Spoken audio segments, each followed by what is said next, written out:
Welcome to our trash revolution. I'm so upset. Oh my God. The guy!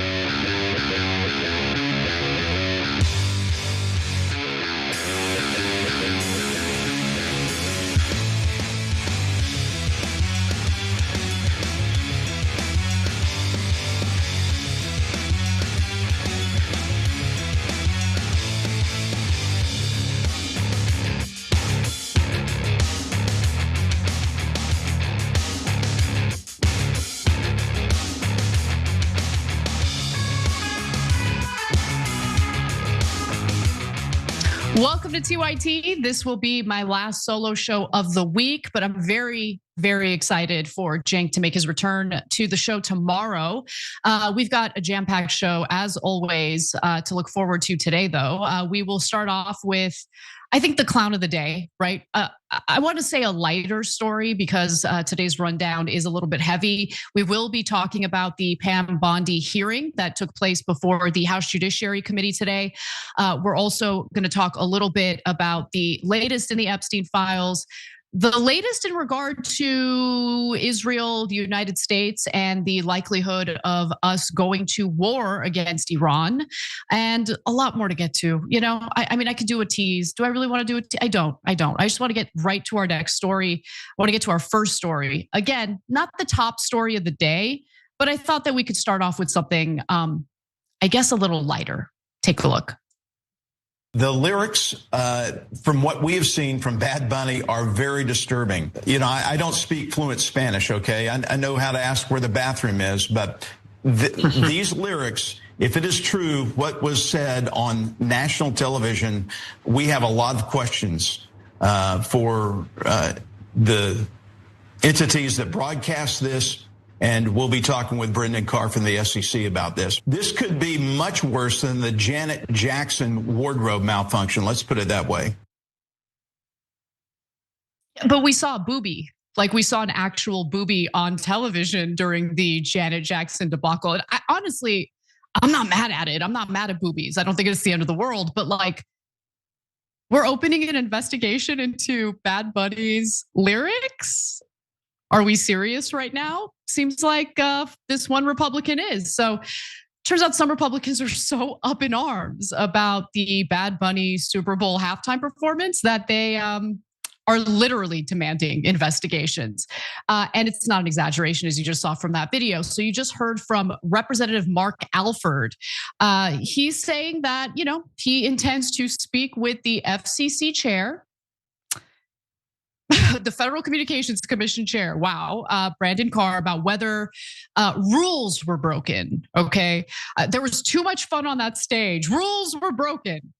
And of course, it has to do with the type of language that the FCC still regulates, which is, everything just seems like a joke to me. You guys write in and let me know what you think, right? Because now that it is just abundantly clear that government is littered with either pedophiles or individuals who are happy to provide cover for pedophiles, the idea that we have a government agency regulating whether or not you can use the shortened version of the name Richard, but to, respond to someone's Johnson instead, whether or not that's okay to use on television is just hilarious to me. I mean, it's so sweet compared to the real monsters that we're dealing with in this country and around the world. But nonetheless, Representative Andy Ogles of Tennessee was particularly incensed about this performance, which was the second most watched halftime show in Super Bowl history. Let me give you a little taste of what he has to say about this. He writes, "Last night's halftime show was a disgrace, and it mocked American families, depicting gay pornography on prime time has no place in our culture." Gay pornography. Now, obviously, there's a community note there that says that there was no gay porn during this halftime show. He might be referring to two men embracing each other at one point, but it was like a quick flash on the screen. Interesting that that's what stood out the most to Representative Ogles or Ogles. Is it Ogles or Ogles? I don't know. Who cares? The Bad Bunny performance is conclusive proof that Puerto Rico should never be a state. Then how about we let them go? How about we let them be their own country? How about we give them freedom? rather than have them serve as a colony to the United States that doesn't have the exact same rights that we do here in mainland US. I don't know. I mean, I would be happy to do that. Now, the question is our Congress willing to do that? Is our government willing to do that? I would venture to say no, it's unlikely. And now he's demanding an investigation as well. The Apple Music Super Bowl halftime show was pure smut, brazenly aired on national television for every American family to witness. Children were forced to endure explicit displays of gay sexual acts, women gyrating provocatively, and Bad Bunny shamelessly grabbing his crotch while tri-humping the air. Honestly, Representative, I think that your post is inappropriate. It's a little too descriptive. It seems a little bit obscene. What are the kids gonna think? Anyway, he continues, and if that wasn't outrageous enough, the performance's lyrics openly glorified sodomy and countless other unspeakable depravities. I thought you guys, first of all, didn't understand anything he was saying because he was singing in Spanish. I don't know if he was singing about sodomy or not. The fact that you guys are hyper-focused on this, though, really fascinating. That is why I'm requesting that the Energy and Commerce Committee launch a formal congressional inquiry into the National Football League and NBC immediately. The federal government is littered with pedophiles and people who provided cover for a pedophile ring headed by Jeffrey Epstein. How about you investigate that, you piece of crap? And by the way, after watching the House Judiciary hearing involving Attorney General Pam Bondi today and how she evaded questions, and more importantly, how Republicans couldn't be bothered to ask actual questions about Epstein and instead focused on anything else. They used the hearing to detract, to take away from what should be a comprehensive investigation into Epstein and his co-conspirators. And now you have this Republican talking about tapping the Energy and Commerce Committee to launch a formal congressional inquiry into the NFL and NBC. Okay. Brian Krasenstein, who, he's fine, whatever. He responded to that. I liked his response. I'll say that. He says, girls twerking, smut. Billionaires trafficking 12-year-olds for sex, look the other way. Yeah, I totally agree with that. That's the vibe right now when it comes to some of our politicians. Now, the congressman sent a letter to fellow Republican Representative Brett Guthrie. He's the chair of the House Energy and Commerce. I can't believe he's going through with this. So he sends this letter to the chair of the House Energy and Commerce Committee, okay, in which he specifically cited two of Bad Bunny's songs by name, Zafaera and Yo Pero Sola. Okay, so the congressman argued that the sexual content would be readily apparent across any language barrier. Okay, then why were you Republicans complaining about how you couldn't understand what he was singing about? Anyway, he says this: the language barrier did not mitigate the explicit nature of the material, rather it heightened the broadcaster's obligation to exercise reasonable diligence in reviewing, translating, and evaluating the content prior to airing. Okay, Randy Fine even weighed in on this. Randy Fine, haven't heard too much from him about the Epstein files, but he did want to weigh in on Bad Bunny because that's a real priority here. He says you can't say the F word on live TV. Bad Bunny's disgusting halftime show was illegal. Had he said these lyrics and all of the other disgusting and pornographic filth in English on live TV, the broadcast would have been pulled down and fines would have been enormous. Puerto Ricans and Americans and we all live by the same rules. We are sending Brendan Carr from the FCC, of course, a letter calling for dramatic action. I literally can't believe they're doing this. Like this, I can't believe it because it's embarrassing for them. But apparently they like to embarrass themselves on a regular basis. So he attached the English translation of some of Bad Bunny's songs, many lines of which Bad Bunny didn't even perform. They might be lyrics in his songs, but he didn't actually perform those lyrics during the Super Bowl halftime show. So he also never said the F word. And besides which, are we Are we 5? Are we 5? Can the FCC please just do away with these regulations to begin with? Like, let's actually recognize this country for what it is. It is a country governed by pedophiles or pedophile protectors. And we're gonna make a national case over the F word that wasn't even sung during the halftime show. Anyway, now we're gonna have this fun moment where I'm gonna read lyrics from Bad Bunny's halftime show. Okay, so this is from Sapera. He says,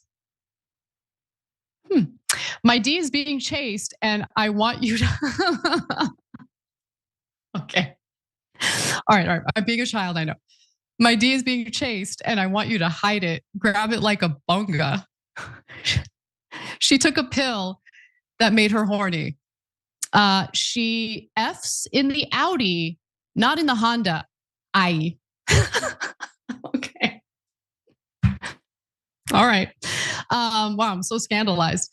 But the most explicit lyrics were actually bleeped, or Bad Bunny skipped over them entirely. And so nonetheless, Fine ended up sending to Brendan Carr, that letter demanding accountability. And it is worth noting that the headline performer at the Turning Point USA event, the one to give everybody an alternative if they don't want to watch Bad Bunny, the all-American halftime show as they called it. Well, that was Kid Rock, right? And apparently he's known for songs such as Cool Daddy Cool, which features the lines, and I quote, young ladies, I like them underage. See? Some say that's statutory, but I say it's mandatory. Well, look, to be fair to the Republicans who are bitching about Bad Bunny's lyrics while saying nothing about the pedophilic lyrics in Kid Rock's music, at least they're consistent. And disgusting. And look, to be fair to Kid Rock, he didn't perform that song during the halftime show, but he did perform, his popular song, Bawita Baba or whatever it is. So it includes a verse that shouts out topless dancers and hookers in Hollywood. So let's just be fair. If you have a problem with the smut that you allegedly heard from Bad Bunny, what about the smut you hear from Kid Rock? The truth of the case is they don't really care about these lyrics. And they want to give us all the illusion of doing their jobs, of governing the country. And in their minds, engaging in senseless, annoying, and honestly, frustrating culture wars that don't actually do anything for the American people. That's their bread and butter. Lawmakers, and I mean lawmakers in general on both sides of the aisle, would be happy to go right back to the manufactured culture wars that cause everyone else to fight. It was a halftime show performance. We fight about it every single year without fail. At what point are Americans gonna stand up and say, I don't care, I didn't like it, I just turned off the TV, or I went and grabbed another plate of nachos and I moved on with my life like an adult? Let's be adults. And you know what adults would do in the face of these types of politicians who want nothing more than to engage in these ridiculous culture wars? Give them the middle finger and tell them to actually do their jobs, or they'll be voted out of office. That's the correct response to all of this. Anyway, let's move on to other news today. I wanted to talk a little bit about the warmonger's visit to the White House, which is now his 6th time meeting with Trump. Let's get into it. This meeting between Trump and Netanyahu is closed to the press for now. Could change, as always, with this president. But two sources tell ABC News that Netanyahu will personally present the latest Israeli intelligence to the president on Iran's efforts to rebuild its ballistic missile program and nuclear program. This is the Israeli government pressing their case that not only should that nuclear program be the focus of the talks, but also there should be other red lines which the US should extract demands from the Iranians on, namely the ballistic missile program that Israel says Iran has already started to rebuild. Not only is Israel's intelligence for the United States so worthless that it's not worth the paper it's printed on, Iran's missile capabilities are not of importance to the United States. They can't reach the United States. Iran has no interest in actually harming us. And so I just want to understand, why do we care about what Netanyahu or the Israelis have to say about Iran at all? And that's not just me saying it. Here is mega Zionist Robert Greenway from the Heritage Foundation. If you're unfamiliar with him, he's one of the ghouls who negotiated the Abraham Accords in order to normalize Israel's depravity with Arab countries. Here's what he has to say about Iran's missile capabilities. And certainly Iran does not have the capacity to adequately threaten the United States, but it's not completely defenseless. And I think that's why additional assets may be required and may be on their way into the theater. Midnight Hammer took the nuclear program off the table, so the ballistic missile program is all that they've got left. And that, of course, remains a target that both Israel and the United States and frankly, the region should be interested in eliminating. And once that happens, Iran is no longer the principal threat in the region, and we're in a new Middle East. And I think that's the horizon that both the president and the prime minister are steering towards. So Iran's missiles are not a threat to the United States, but as you just heard the gentleman say, Iran has defense capabilities, and we should be concerned about that. Why? Why would we be so concerned about that we would risk the lives of our soldiers and use our resources to engage in war with Iran? Now, look, we're not dumb, obviously, right? We know what's going on here. We know that war with Iran would happen at the behest of Israel. That's the whole point here. That is the reason why Prime Minister Benjamin Netanyahu, who was supposed to meet with Trump next week, begged to have his meeting moved up so he could meet with Trump today. And that's what happened this morning. He did meet with Trump. I am assuming to goad him into fighting a war on Israel's behalf. And since Trump is Israel's bitch, much like previous presidents, Democrats and Republicans, he'll probably give Bibi what he wants.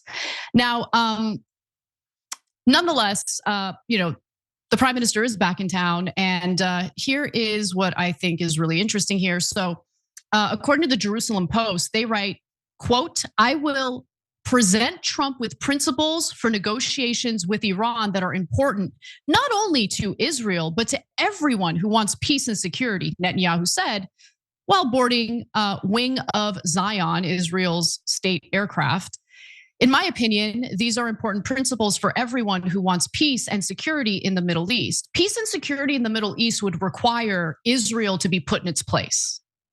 Israel is the biggest threat to not just peace in the Middle East, but peace on this planet. So take a good hard look at yourself, Netanyahu, because you are the biggest obstacle to peace in the Middle East, bar none. There's no competition at this point. Now, ahead of Netanyahu's visit, Trump bragged about sending more US military capabilities to the region. Take a look at that.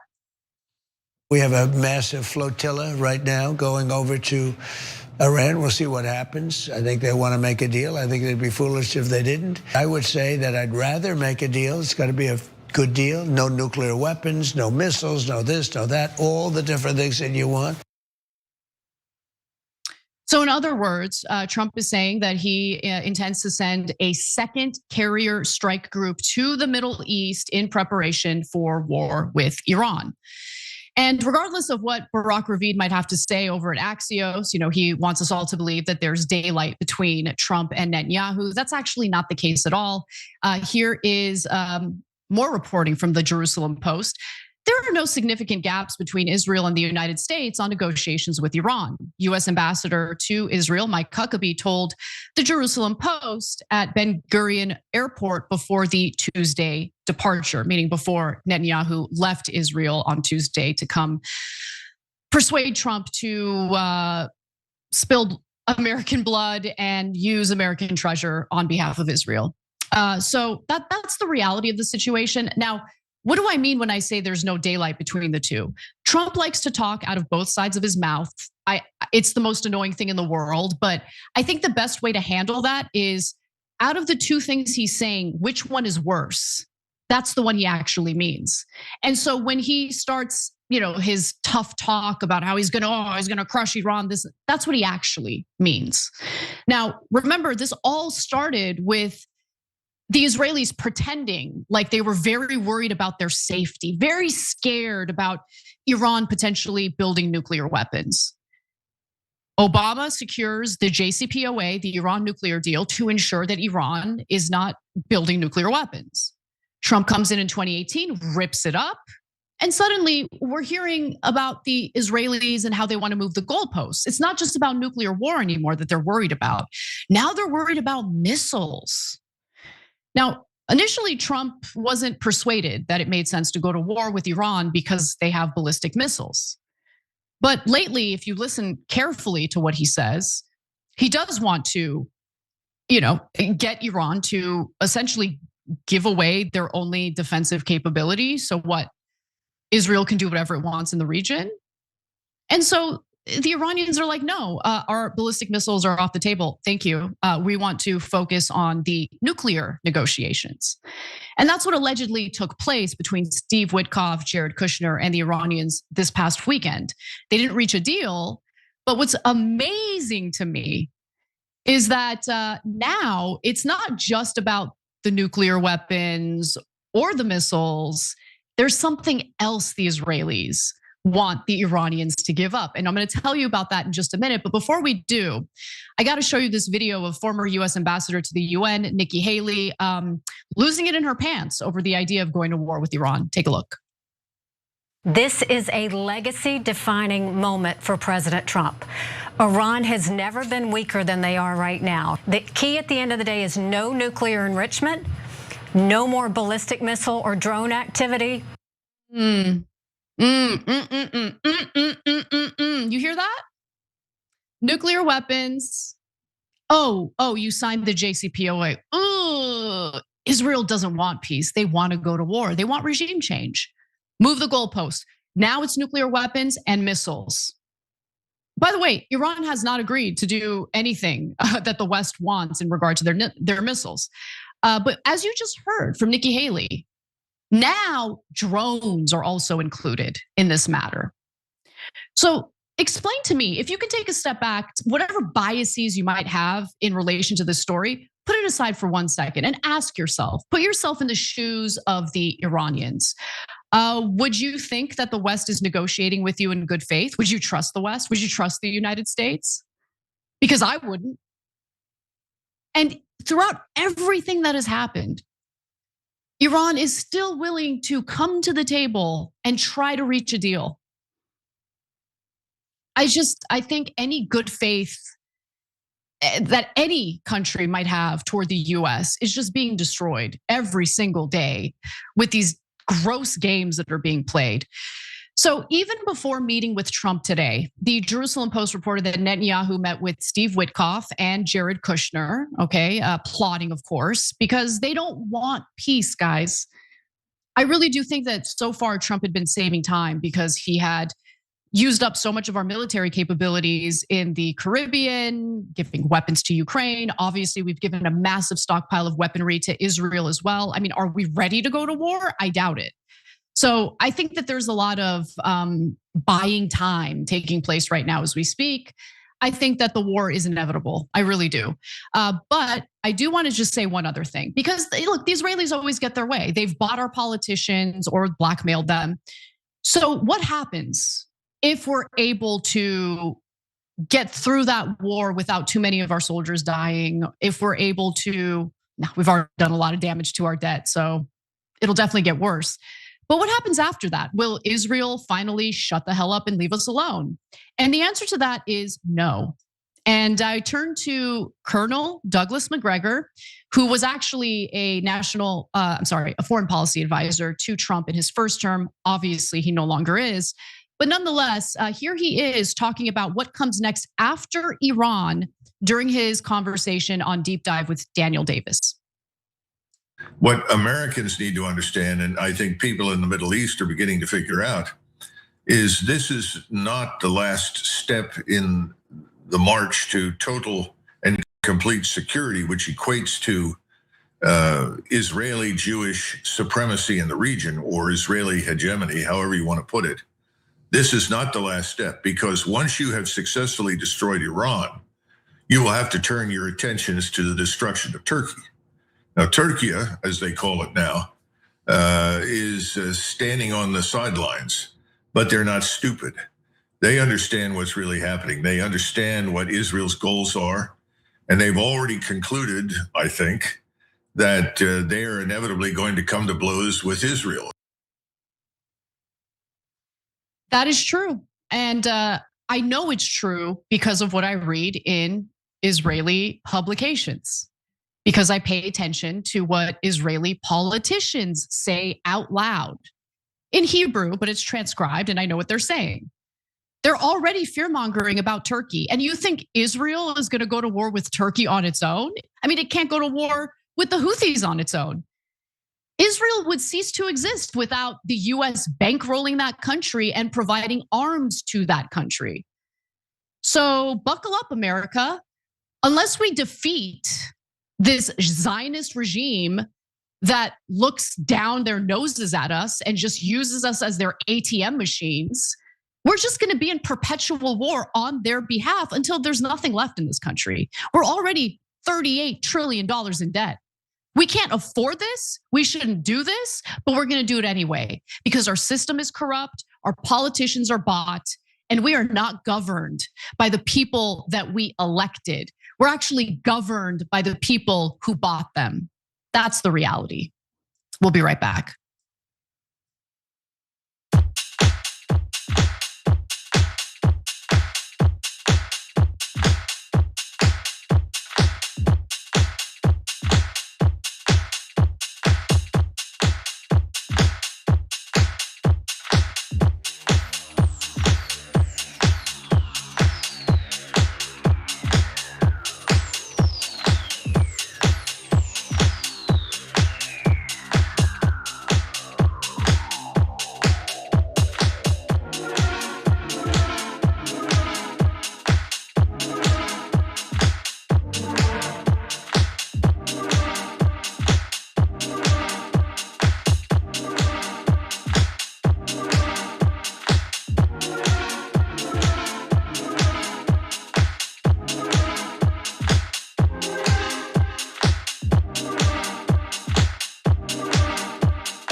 Hey guys, welcome to our social break. Asimov's Prophet writes in and says, Anna, everything seems like a joke because sadly, America is a joke now. Look, let me just emphasize how much I love America. And when I say I love America, I'm not talking about our government. I'm talking about our people. Because I know that overall, the people of this country are good people. I know they're generous people. I don't want to live anywhere else. Maybe later when I'm retired, I mean, like, who doesn't want to live in Italy? Like, it's literally heaven on earth. However, yeah, what has happened to our institutions is shameful, embarrassing, and we got to do something about it because this can't stand. It's terrible. That, like, I don't know how people are functioning after some of the things we've learned from the Epstein files. Like, how is one of the lawyers for the Obama administration, that Rumler lady, like, she's still working at Goldman Sachs, despite the fact that she was giving Epstein all sorts of advice, all buddy-buddy with him well after he had been convicted in 2008. Just horrific, absolutely horrific. And people like if I ever tweet anything that's critical of the Republicans in relation to their handling of Epstein, bunch of like Republican voters get on my case about like, oh, what about the Democrats? I need you guys to understand something, okay? I don't give a damn about partisan politics at all, at all. I look at both sides and I'm disgusted by them, okay? So I have no problem with hitting at Democrats when it matters, when they're doing something wrong. This is not a partisan issue for me. Spider-Man Dragon says, hey, Mark, how about those Epstein files? Yeah. Wedge says, what a bunch of spineless, whiny babies. These losers need to get a life and leave the rest of us the F alone. Totally. Ian Golbis says, the smut they allegedly can't understand. I know, right? Can you imagine like Republican lawmakers watching the halftime show, seething, and then spending the rest of the night like Googling the lyrics and doing Google Translate to figure out what Bad Bunny is saying? Anyway, let's go over to CDN North's Dog Dad 119, who gifted 1 TYT membership. Thank you for your support. You do it every day and it is appreciated. Oh my gosh, there are so many super chats. Okay, let me read some of them. We've got Dav Mill who says, I'm opposed to regulating speech, even FCC rules. Yes, here. Like, sometimes I don't want to say booby. I want to say something else, but I can't. I'll get in trouble for it. You know, it's super annoying. Let the market decide on what's acceptable and providers choose what demo they target. I totally agree.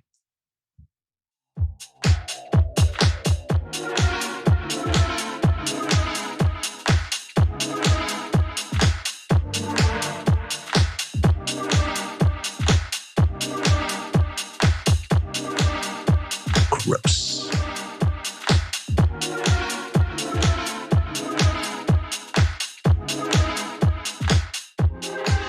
What's up, everyone? Welcome back to the show. Real quick update on the Howard Lutnick story that we did earlier. It was discovered through the Epstein files that Lutnick continued talking with and having a relationship with Jeffrey Epstein well after 2005, when he alleged that he and his wife were so grossed out by him that they never wanted to see him again.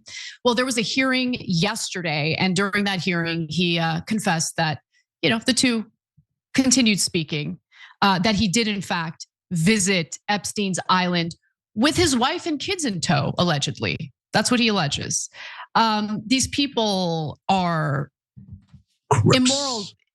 Yeah, yes, these people are gross. Anyway, we got to talk about the Pam Bondi hearing. A lot of different angles and elements to get to here, but why don't we start off with this? Within 40 minutes, Wexner's name was added back. Within 40 minutes of me catching you red-handed. There was one redaction out where of he's over listed as a co-conspirator. Okay. And we invited you in. This guy has Trump derangement syndrome. Well, the shrieking woman you just heard from is unfortunately our Attorney General Pam Bondi, battling Republican Congressman Thomas Massie during today's jaw-dropping, and it was jaw-dropping, House Judiciary Committee hearing. Now, before we get to some of the videos and highlights, if you want to call them highlights from this hearing, I do want to just kind of give you a general summary of what I witnessed today as I was watching the hearing. So for instance, when it came to the line of questioning, you had Democrats who were focused on the matter at hand. They wanted answers about the Jeffrey Epstein investigation, redactions in the files.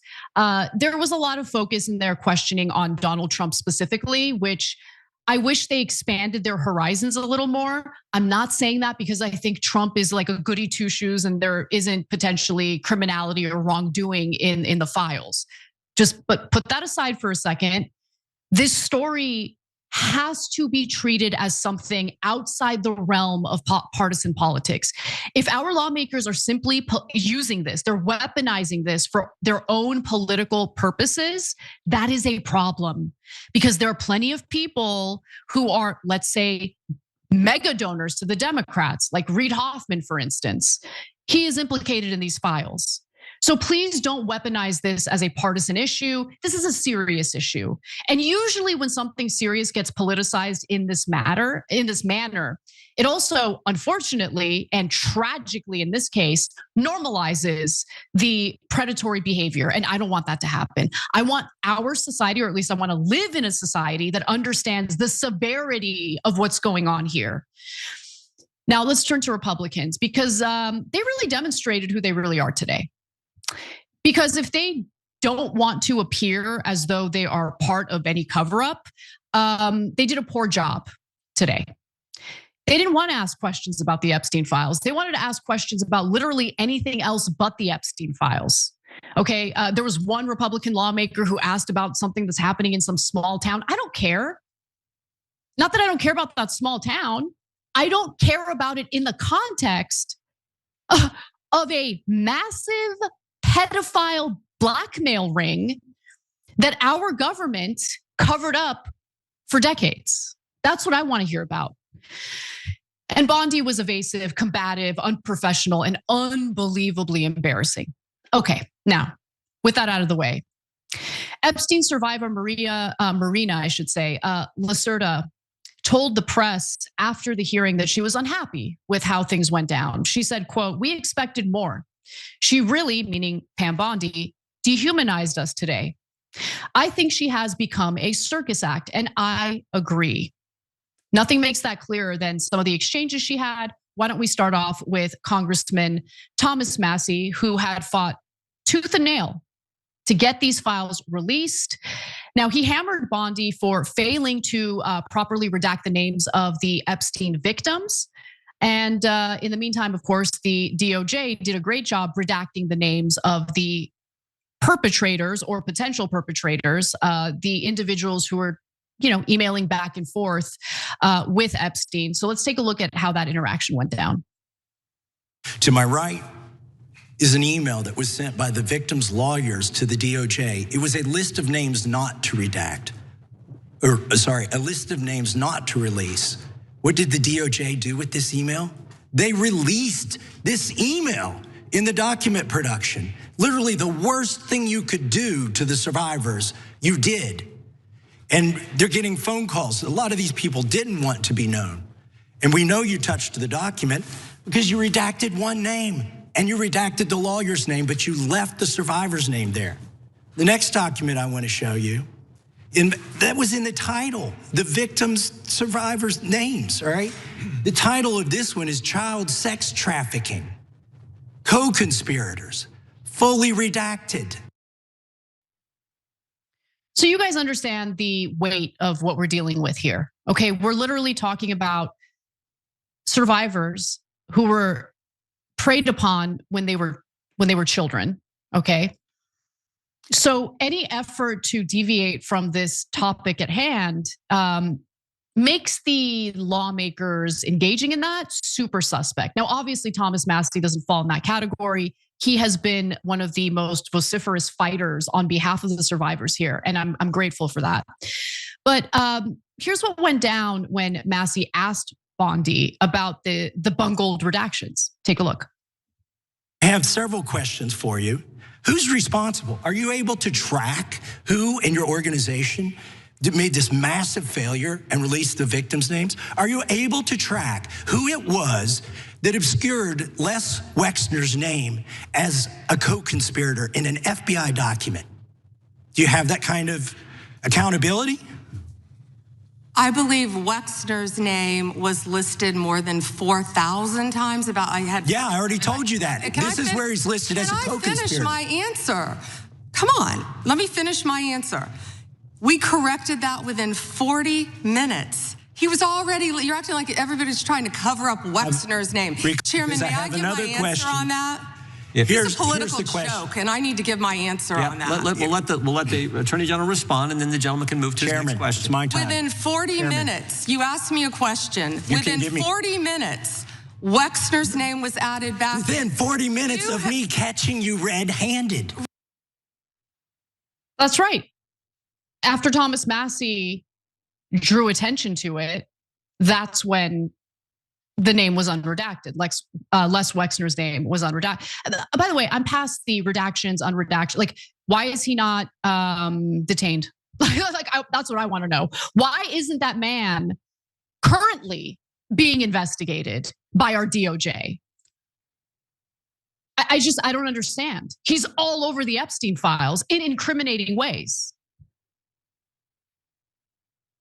Man, it's hard to have faith in the future of this country when we are led by some of the most depraved, disgusting people imaginable.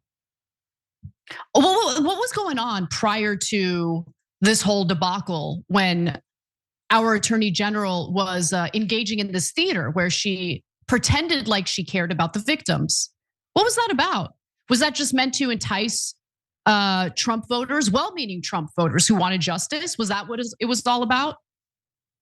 To entice them to support Trump, to entice them to support Trump's administration?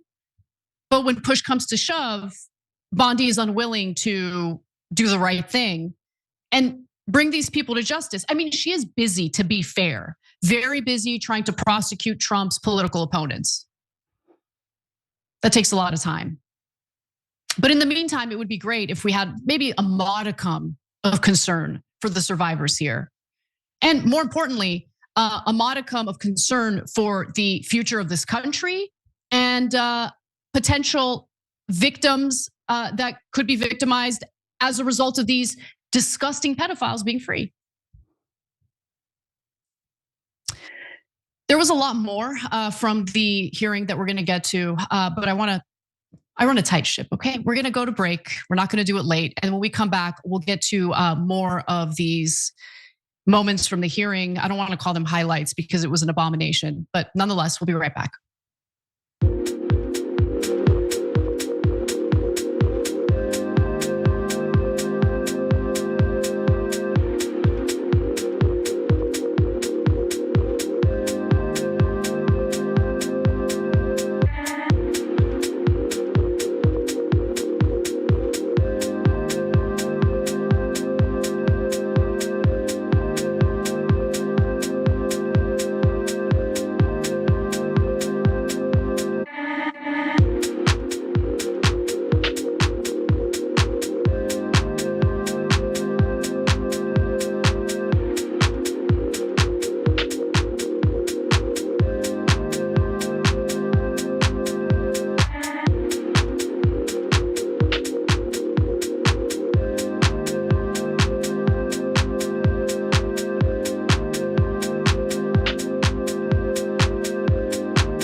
I gotta say, CDN Norse Dog Dad makes a really good point, and I don't know why I didn't think about this. So this is in regard to Republican lawmakers freaking out over Bad Bunny's performance. Really? There were 150 plus Latino women dancing, and 2 guys are the only thing you noticed? Dude, I think you just need to come out as gay, bro. Gay nutcracker. I don't know if they're gay, but what I do know is that was a good point, because as straight as I am, I noticed the Latinas. They were fire, absolute fire. All right, let's get to Make It Make Sense, 1988. Are we going to talk about the IRS agents, how IRS agents are not paying their taxes? Why do they need 10 million rounds of ammo and AR-15s to collect? Wait, I'm not privy to the story at all. And does that mean that we can just avoid paying taxes then? Like what? We'll look into the story, but honestly, it's the first time I'm hearing about it. Coco Doll says, Anna, I need to hear you say gross from yesterday. It's been in my head and is the only thing making me laugh through all of the disgrace. Love you. Thank you so much. I know he sounds like a Valley girl, like a 12-year-old Valley girl when he's talking about how he allegedly cut off his ties to Epstein. And of course, that's Howard London. Gross. It's amazing. Timmy D says, you can't negotiate with the US, missiles and drones. Just say you want Iran weak so that you can do regime change once and for all. Exactly. Dav Mill writes in and says, regulated speech. Hawaii is concerned about Wolcott before Supreme Court. They're passing a law mandating private businesses post their stand on sensitive political issues that would never survive even in the Ninth Circuit. Okay, how much time do we have? Okay, I have time, great. Let's go to Jan Pierre, who says, you said on Monday that you didn't understand why they would be mad at Benito singing in Spanish or at the cultural diversity of New York City. It's racism. They're doing a racism. They're being super racist. Man, racists have to be like the most miserable people on the planet. Okay, because like who wants to live? I mean, I know that these people exist. I do. But who wants to live in a super homogenous society? Like, that's so boring. It really is. I love Armenians. I'm Armenian. I like to be around other people too. It's fun. I learn a lot. and they teach me culture, you know? Because he's gross. I'm so upset. Oh my God. Gross.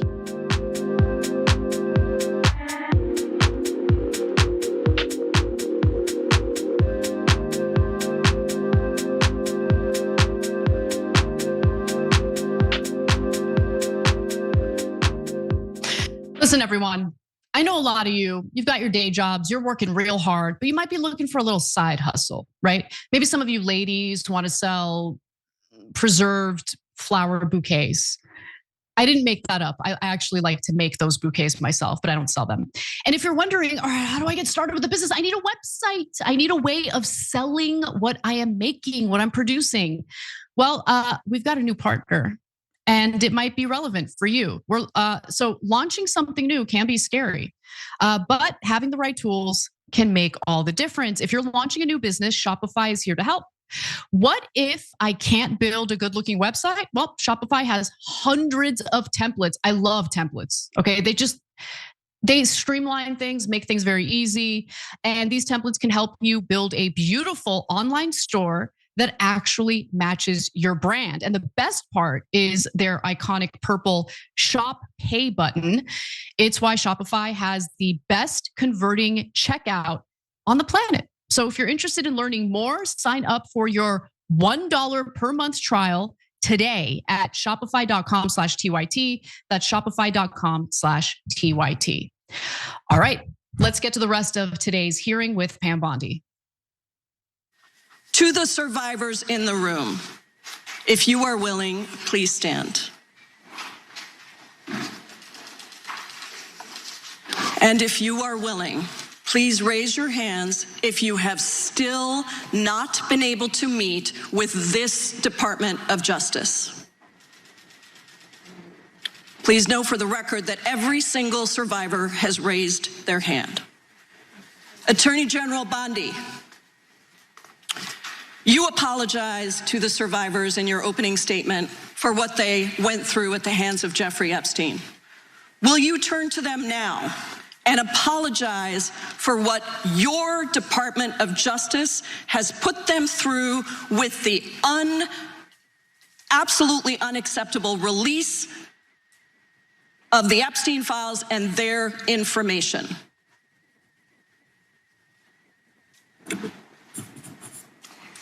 Congresswoman, you sat before, Merrick Garland sat in this chair twice. Attorney General Bondi. No, can I finish my answer? No, I'm going to reclaim my time. That was from today's House Judiciary hearing with our Attorney General Pam Bondi. The topic at hand, of course, was the Epstein files and all of the various ways the Trump administration has bungled the release of the said files. Now, as you just heard, Congresswoman Pramila Jayapal was hoping that Bondi would apologize to the Epstein survivors. Of course, she's not going to do it. And of course, she's going to pivot to Democrats bad. And look, if I were in that room, if I were in Jayapal's shoes, I'd be like, yeah, you're right. Democrats bad. Now answer the question. It's not hard. This isn't a partisan issue because both parties have bungled this. The difference between the Democrats and Republicans, I will say, is that, well, let me just say this. I personally didn't know the extent of this giant, sprawling pedophile ring, and I didn't know its connection to foreign intelligence until fairly recently, okay? So had I known this while Biden was in office, you better believe I would be on this show constantly talking about it. I don't care. Like, oh, I'm gonna protect Biden. I don't care. No. So that's really the only difference. Like Democrats didn't really call for it because it wasn't really one of their focuses. The Republican Party has been hyper-focused on this Epstein story. So when you have the candidate who dangled the Epstein file carrot for constituents so they'll vote for him, and when he filled his cabinet with the who's who of Epstein commentators, Bongino, Kash Patel, Pam Bondi, yeah, people are gonna expect you to do what you said you were gonna do.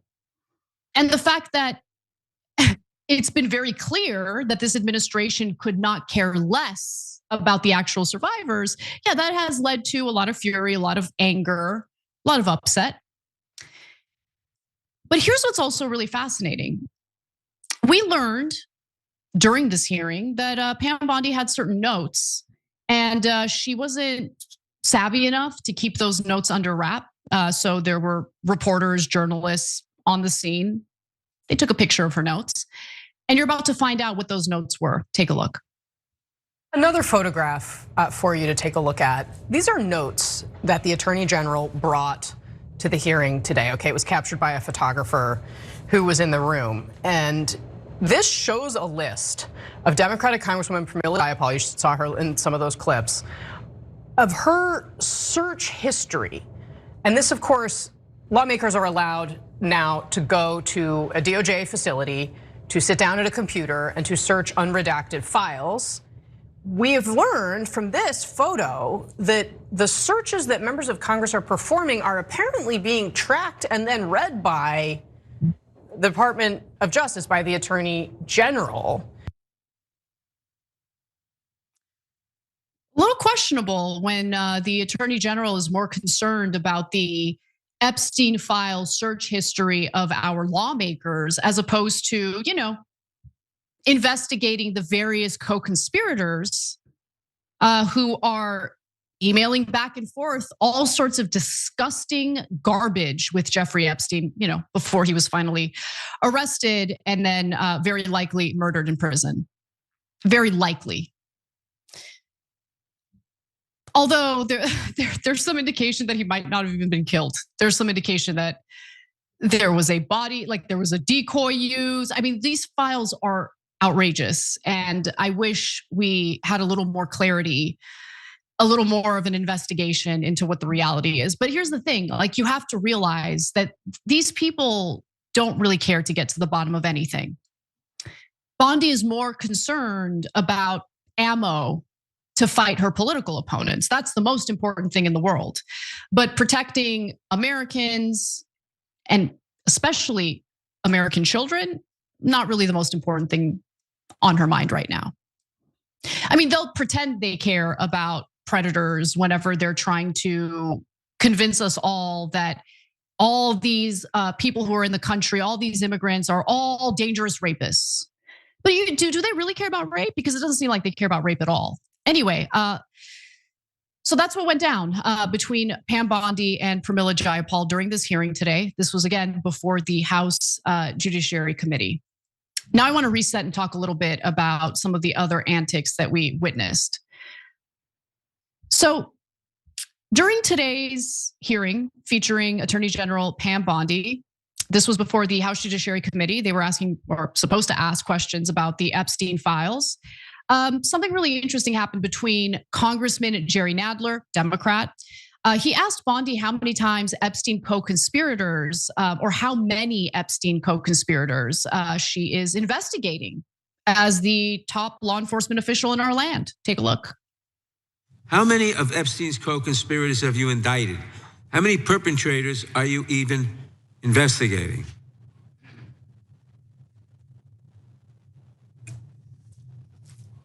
First, you showed it. I find it. How many have you indicted? Excuse me. I'm going to answer the question. Answer my question. No, I'm going to answer the question the way I want to answer the question. No, Your you're going to answer the theatrics are question ridiculous. the way I asked it. Chairman Jordan, I'm not going to get in the gutter with these people, but I'm going to answer the question. How many have you indicted? You, Mr. Nadler, were one of the leads on the impeachment. I was on the other side. I lived that with you.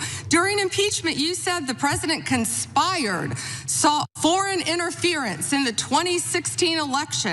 Robert Mueller found no evidence, none, of foreign interference in 2016. Have you apologized to President Trump?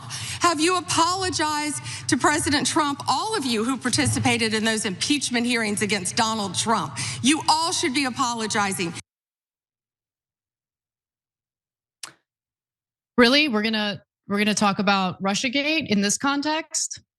You should apologize to Trump, the guy who fought tooth and nail to prevent the release of the Epstein files? That guy?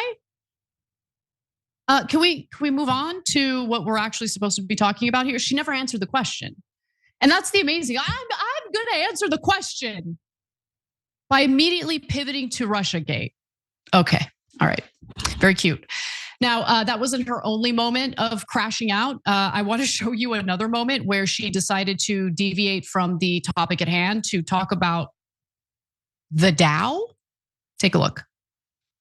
He is the most transparent president in the nation's history. And none of them ask Merrick Garland over the last 4 years one word about Jeffrey Epstein. How ironic is that? You know why? Because Donald Trump, the Dow right now is over. The Dow is over $50,000. I don't know why you're laughing. You're a great stock trader, as I hear, Raskin. The Dow is over 50,000 right now. The S&P at almost 7,000. And the NASDAQ smashing records. Americans' 401ks and retirement savings are booming. That's what we should be talking about. Let's not talk about the massive pedophile ring cover-up that our country, or our government, I should say, engaged in for multiple decades. We shouldn't talk about the survivors who were raped as children by wealthy, influential elites in this country and across the globe. We should talk about what really matters to this administration and, quite frankly, the American government in general. How's the stock market doing? Why are we talking about the stock market? It's disgusting, totally disgusting. She should be ashamed of herself, but I don't think she has the capacity to feel shame. Now, at one point, Bondi claimed that she had no idea why Epstein's right-hand woman, Ghislaine Maxwell, was moved to a cushier prison. I'm sure she has no idea at all, especially when it comes to the influence of the best president in American history, according to Bondi. Then she pivoted to the horrific murder of someone who wasn't an Epstein survivor. It's not relevant to what's being discussed. It's not supposed to be part of the hearing, but she moved on to discussion about Irina Zarutska, and what happened to her was tragic. The thing is, that's not what we're talking about. And you guys are in charge and are implementing pretty vicious immigration policies. And you guys, exploit what happened to her as your reason for doing so. It's just, these people don't care about justice at all. I'm gonna skip the Irina Zarutska video, but I do wanna do the last one because I do wanna end with a Democratic member of Congress literally storming out of the hearing. Take a look. Was the president aware of Secretary Lutnick's ties to Epstein when he chose him to lead the Department of Commerce? Was he aware? Chris Malin was a Border Patrol agent. Okay, so I'm going to conclude that the president, in fact, did know about his ties. I want the record to reflect that, with this anti-Semitic culture right now, she voted against a resolution condemning. I just want to be clear. Do you want to go there, Attorney General? Do you want to go there? Are you serious? Talking about anti-Semitism to a woman who lost her grandfather in the Holocaust? Really? The committee will be in order. Talk to Jared Wise about anti-Semitism. The ranking member knows that. Can I get like 30 seconds back, Yeah. Based, super based. There you have a Jewish member of Congress who voted against that bill to essentially violate our speech rights, because being critical of Zionism is something that Zionists would like to equate with anti-Semitism. And I'm really happy to hear, this is the only thing that happened in the hearing that I'm actually very happy about, that the Congresswoman voted against that. But in the meantime, Bondi is a disgrace and she should resign. But she won't. And we're just gonna have to deal with yet another administration that has proven to us that they care very little about the safety of the American people. They care very little about justice for survivors of child predators.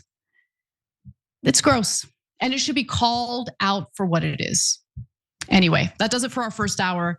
Let's take a break, and when we come back for hour two, we'll talk a little bit about some crude developments when it comes to Venezuela's oil and where we're shipping it to. We'll be right back. Come on, let me finish my answer. I'm so upset. Oh my God. What contributions to the progressive cause are you most proud of? I mean, I don't have super high aspirations for a singular role that I can play in the movement or anything. I try to present myself as what I think that I am, which is a progressive man who is driven by a, I think, well-interrogated and well-organized system of values that I try to stay consistent on, and I demonstrate that that's the sort of life that a person can lead and be successful and be happy and all of that. And that should not need to be done, but there are so many people on the right that are trying to push men in the opposite direction that I want to be able to do that. Along the way, if I can get people to care about some topics that they wouldn't necessarily care about, or that for some men they might think that's not a topic that they should be focused on, that's definitely something that I relish doing. And along the way, I mean, we've been able to introduce people to a lot of candidates. That's been a big part of what we've done. Not all of them necessarily got in office. Probably most of them did not. And a lot of them you might not even remember their names. But it was great to be able to provide people the platform where they had the chance of, making a difference. Obviously AOC and all that, but there's been a lot of great people along the way.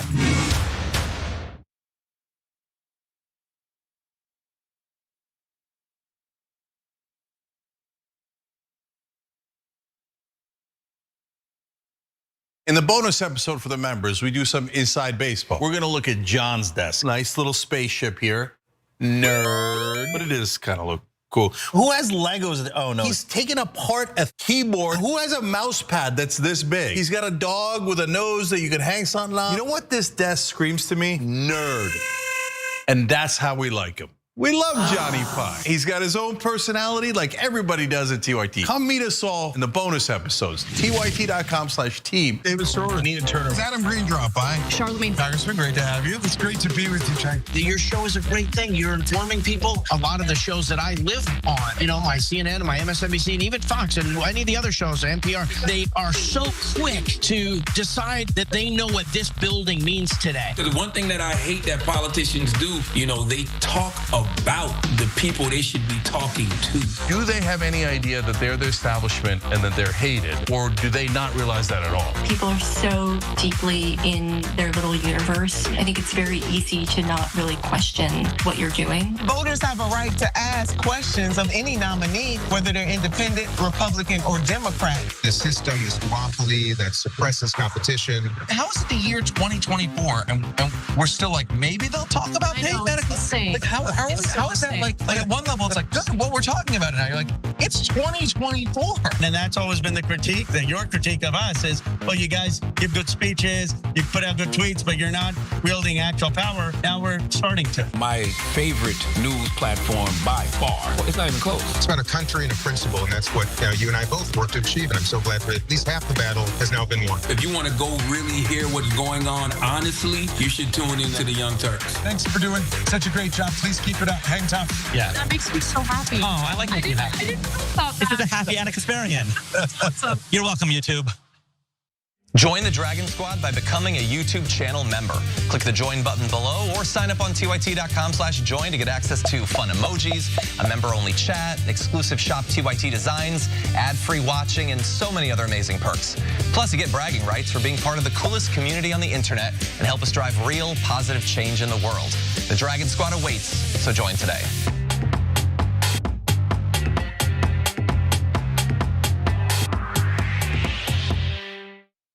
The Dow is over $50,000. I don't know why you're laughing. They're all gonna laugh at you.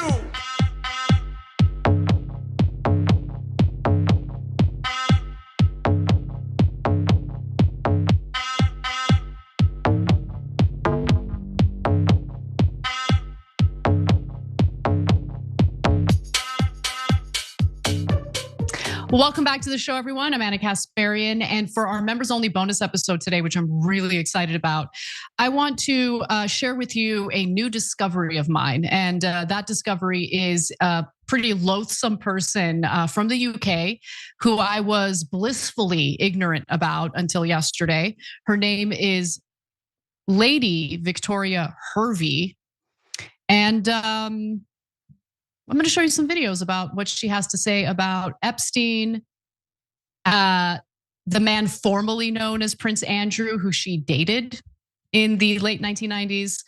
Ooh, can't wait to talk about that. So if you're not a member, unfortunately, you won't be able to watch because it's behind a paywall. But if you are a member, make sure you tune in immediately after our after our regular show today for the bonus episode.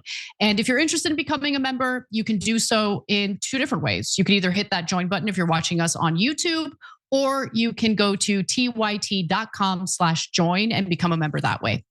All right, without further ado, let's talk a little bit about the latest developments when it comes to Venezuelan oil, because we're starting to get a little more clarity these days.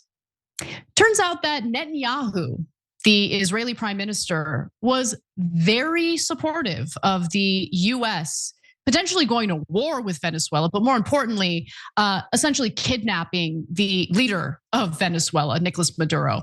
Now, why would he be so excited and happy about that?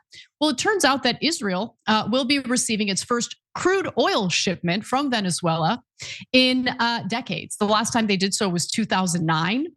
And this is, of course, following the US kidnapping of former Venezuelan president Nicolas Maduro.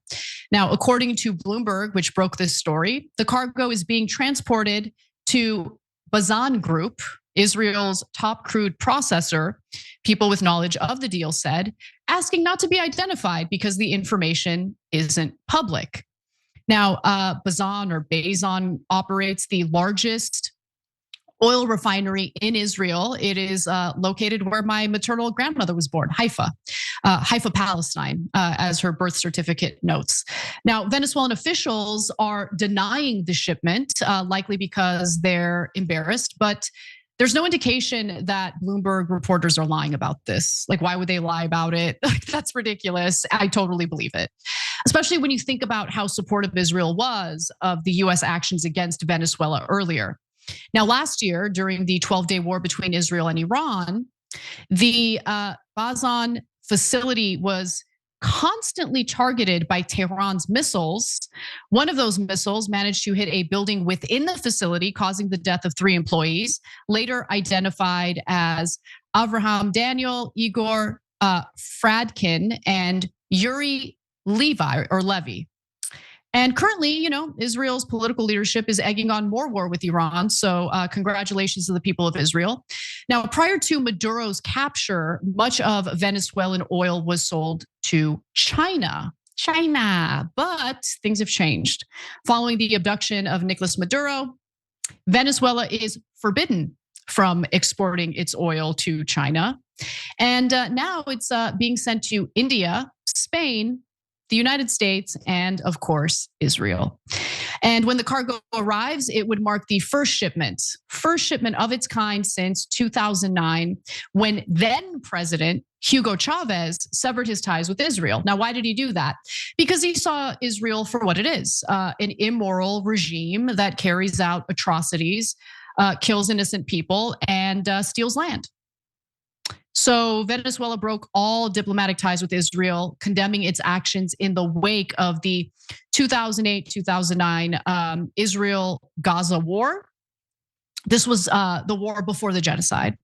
And then on April 27th of 2009, Venezuela's then foreign minister, Nicolas Maduro, met with the Palestinian National Authority foreign affairs minister in Caracas, where formal diplomatic relations were established between the Palestinian people and Venezuela. And as you can imagine, Israel don't like that. They don't like that. They want the entire globe to think that the Palestinian people are what the Israeli government is: vicious, evil, pedophilic in some cases.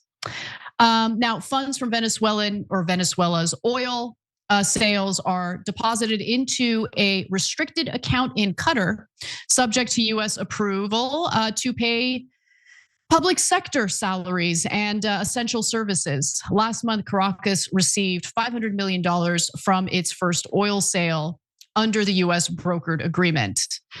So I guess Venezuela is getting something for their own resources. But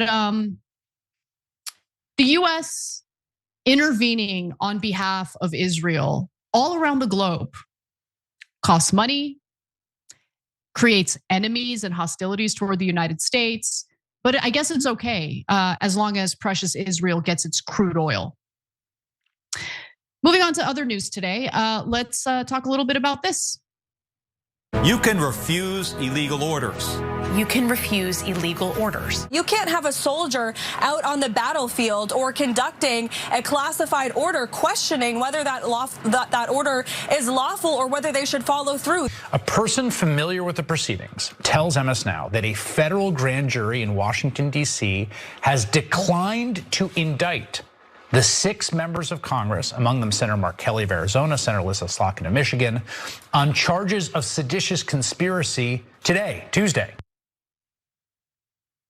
President Donald Trump's latest attempt to prosecute his political opponents has failed yet again after a grand jury, and keep in mind, this is very rare, a grand jury declined to indict a group of 6 Democrats that the president's allies refer to as the seditious 6.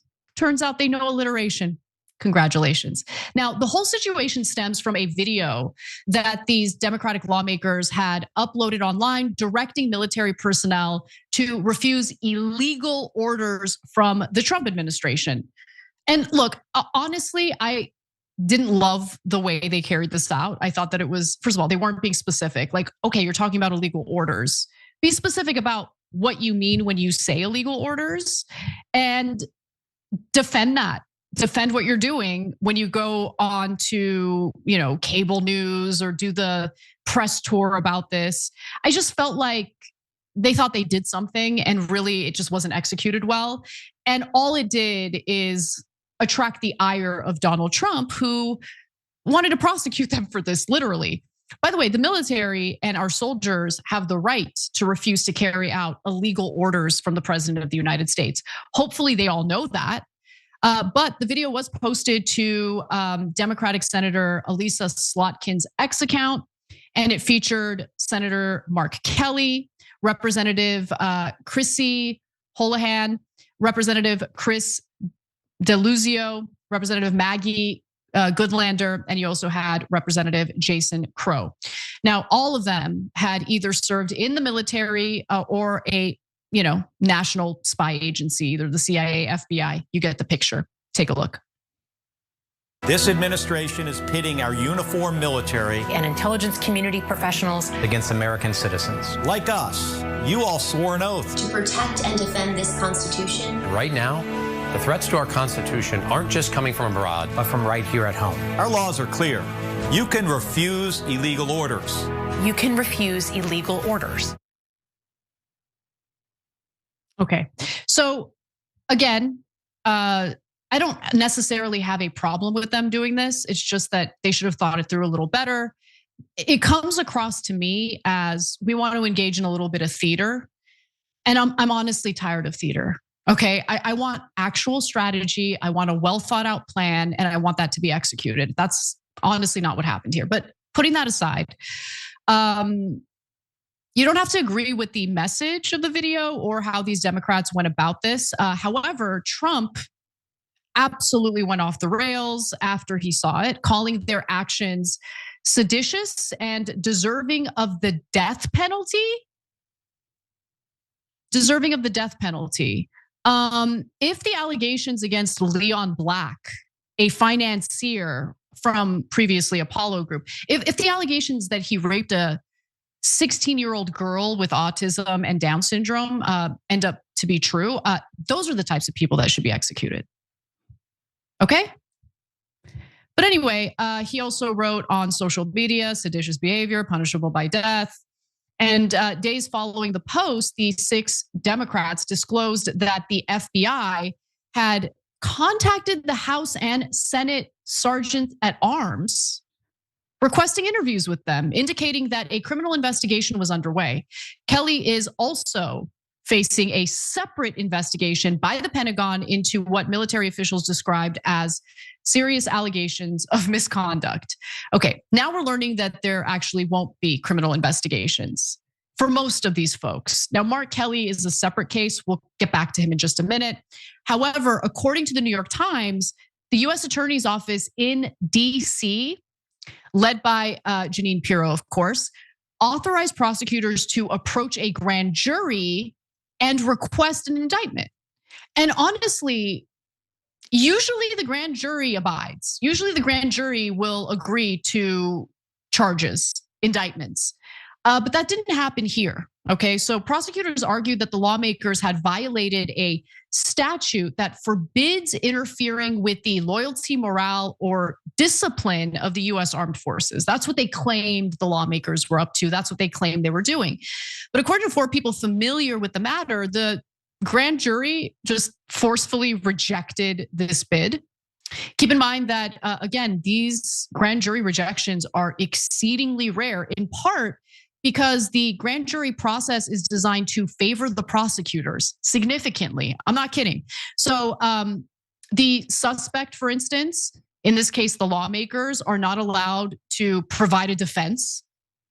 All you need to show, you don't have to prove anything, right? The prosecutors don't have to prove a damn thing. All you need to show is that there is, probable cause. So that burden of proof that you see in an actual jury trial is not the same burden of proof that you're going to get when a grand jury is being asked whether or not they should indict suspects. But since Trump's second term started, this rare move where a grand jury rejects indictments, it's becoming a little more common.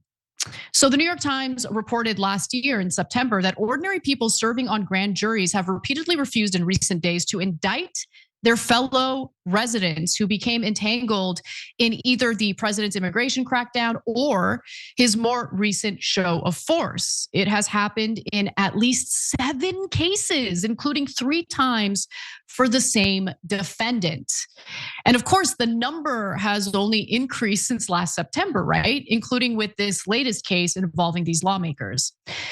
They add, given the secretive nature of grand juries, it's all but impossible to know precisely why this is happening, right? Now, honestly, I would hate if we have a situation in which grand juries are solely making decisions based on political alliances or biases.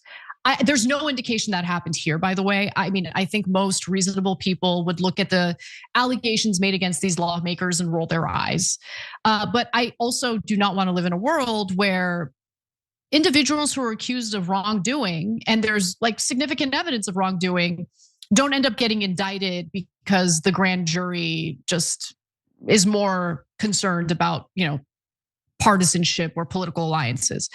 Now, these persistent rejections suggest that grand jurors may have had enough with prosecutors seeking politically motivated or politically fueled cases, right? They're sick of the highly politicized nature of all of this.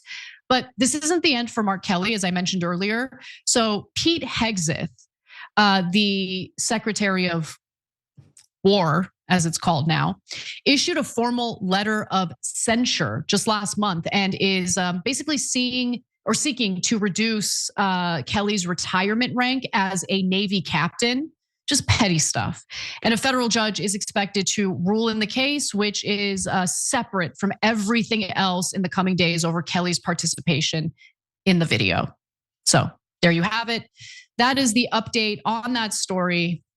Interesting stuff to say the least, but I'm sure it will enrage the president, who seems a lot more interested in prosecuting his political opponents as opposed to the co-conspirators that we're learning about in the latest tranche of Epstein files.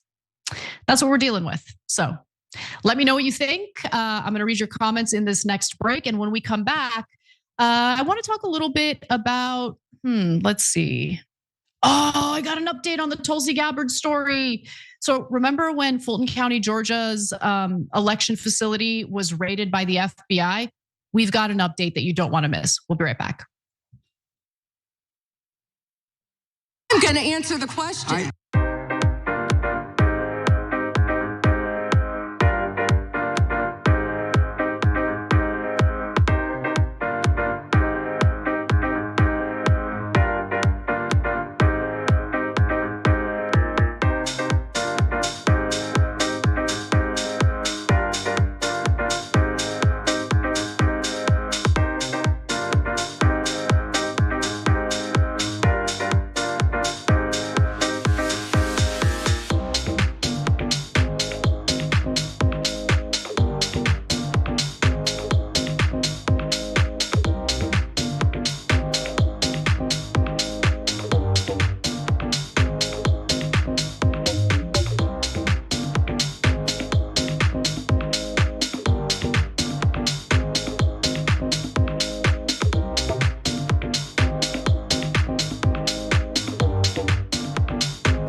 question.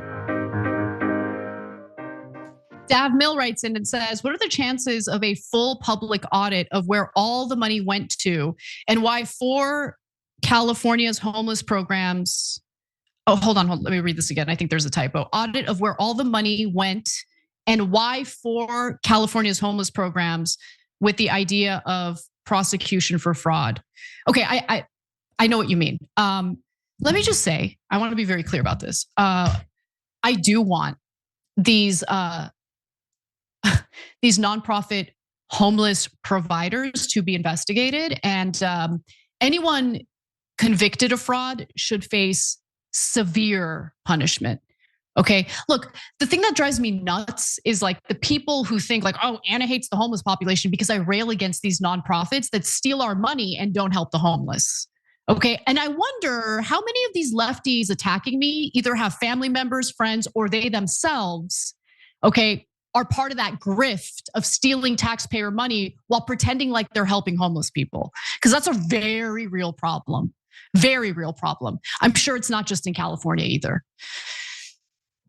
I'm working on a very lengthy and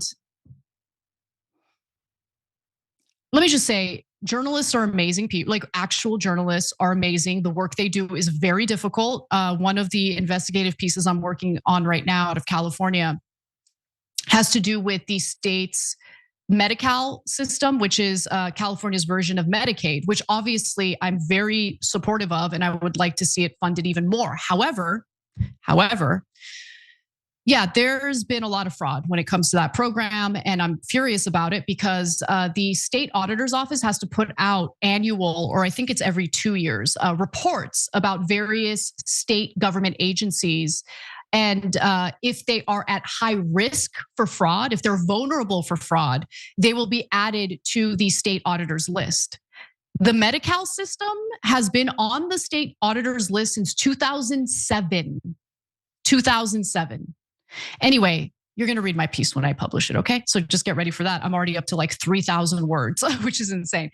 But let's get to the rest of the news. We have Night of Mirage Odyssey who says, this is it. Bad Bunny in girly lace, shaking his butt to Spanish songs, humping field like crazy. Trump was right. It's the secret deep state plan with 5G mind control and Soros cash to make kids woke. Illuminati maracas. Kid Rock and Cowboys shorts now. Save halftime before they turn us all into pronoun people. We are in endgame politics. We are definitely in endgame politics.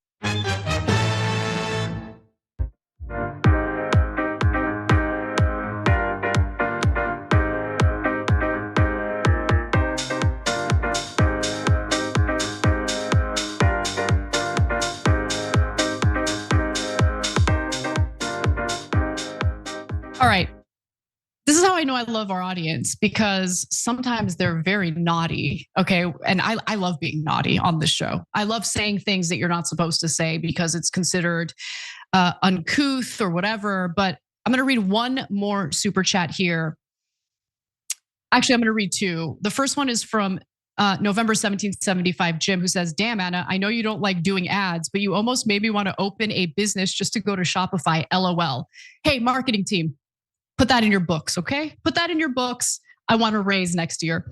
All right, let's go to the one that I actually wanted to read here about the naughty take, because I actually agree with it. Kevin Pilati says, hot take incoming. Iran should develop nuclear arms. I agree. The United States has never engaged in direct military action against a nuclear armed country. MAD or mutually assured destruction assures parity. It has worked quite well. Yes, in fact, I talked about this. It's a whole political theory. It's known as the nuclear peace theory, and it's totally true. Have we gone to war with North Korea? North Korea is not the type of state that gets along with the United States. Are we worried about North Korea using nuclear weapons against us? And are we ever gonna consider a full-blown hot war with North Korea? Probably not, because they now have nuclear capabilities. Nuclear warheads serve as a deterrent. Now, look, I would prefer to live in a world where they don't exist at all and no country has nuclear weapons, but we don't live in that world. So if Israel is allowed to have a clandestine nuclear program and is not part of the non-proliferation treaty, I think it's only fair that every country in the Middle East, not just Iran, also have a nuclear warhead. So I love your comment. Thank you for sharing it with our show. Let's move on to other matters. When we're looking at this document now, what's pretty clear is that 5+ years after the election, dozens of court cases, more review than any election in world history. Over a year now of the Trump administration being in total power of the federal government. And all they could possibly allege in this affidavit, if you take it at its word, is that there was some human error on a long night working an election in the middle of a global pandemic. And that error didn't have any impact on the outcome of the election. Thanks to newly unsealed search warrant affidavits, we are now learning how the FBI convinced a judge to let them raid the Fulton County, Georgia elections office and essentially seize 2020 voting records. This happened late last month. We covered it on this show. And this is the update. It turns out that they relied heavily on claims from election deniers that have already been debunked over and over and over again. So here's what we know so far. And Tulsi Gabbard is part of this, so just bear with me before we get to that part.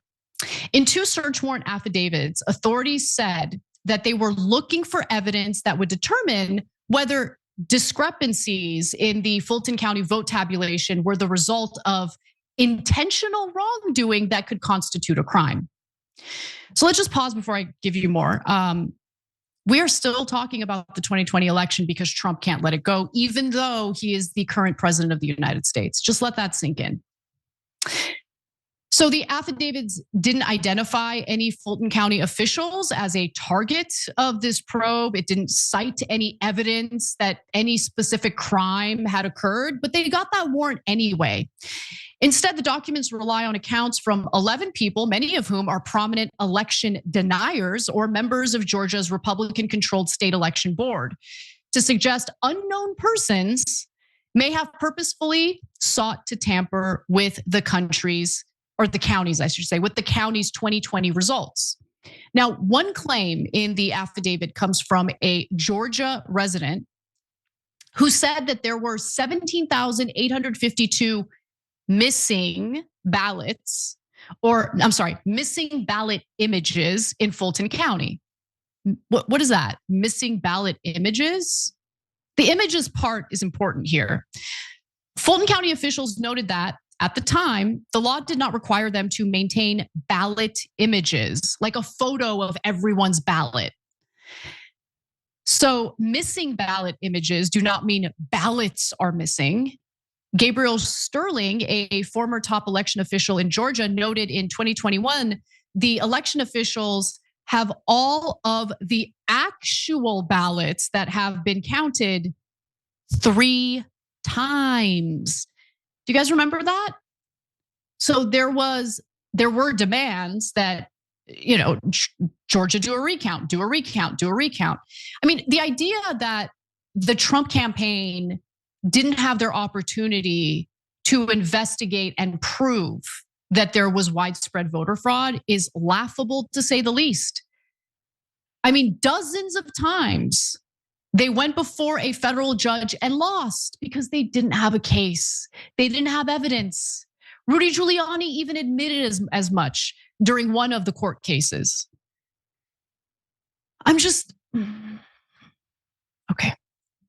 This is all about Trump's vanity project. This is what he's focused on. Anyway, so Fulton County officials noted that at the time, the law didn't require them to keep images of ballots. Another section of the affidavit talks about pristine ballots that appear to not have any folds or creases in them. They apparently find that very suspicious. They're referring to the fact that absentee ballots have to be folded to fit into an envelope in order to be returned. Now, the presence of those pristine ballots, some in the affidavit claim, is evidence that extra ballots were introduced during the counting of absentee ballots. But as the New York Times explains, there are multiple reasons that a ballot might not be folded at all. So some overseas and military ballots can be printed and not folded. Ballots that are damaged or can't be read electronically sometimes have to be duplicated, reprinted, and reprocessed. So, people's vote counts. And those ballots that were reprinted are unlikely to have creases or folds. And besides which, guys, let's say, and this isn't going to happen because they don't really have a case here. It's not like Georgia wasn't already investigated like crazy following the 2020 election. But even if Trump gets his way and they somehow flip that state from Biden to Trump, what about all the other states he lost? Is this what he's going to spend his second term doing? He's going to go state by state, engage in these ridiculous tactics and try to get the states to overturn the 2020 presidential election from Biden to Trump.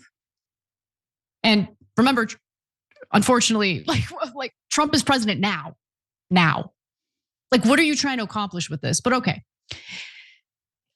Issues like these have repeatedly been explained by county officials, and I'm bored by it. Honestly, that's why I'm reacting to this story the way that I am. I'm so bored by the repetition in the news cycle because these egotistical maniacs won't let it go. You lost, okay? You lost, you bungled COVID. People were angry with you. You lost. Just get over it and move on to the fact that you're president now, but he can't do it.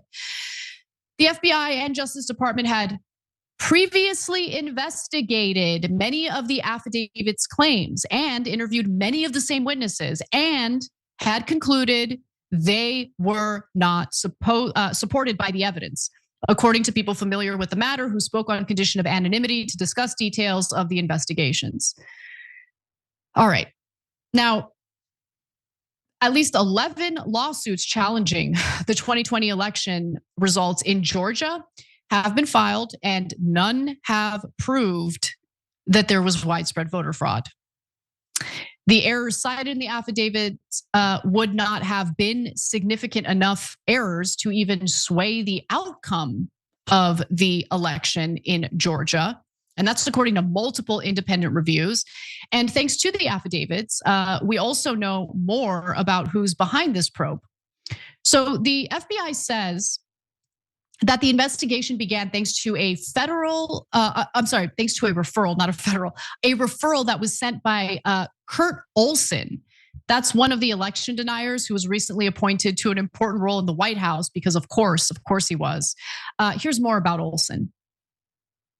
He's an attorney. He has been involved in litigation, fighting what he said was Joe Biden's false win. So he has long denied the election results of 2020. He also represented Carrie Lake when she was running for governor, and then she did not accept the election results in Arizona. And at the time, Olson was sanctioned by an Arizona court for false statements that he made related to that case.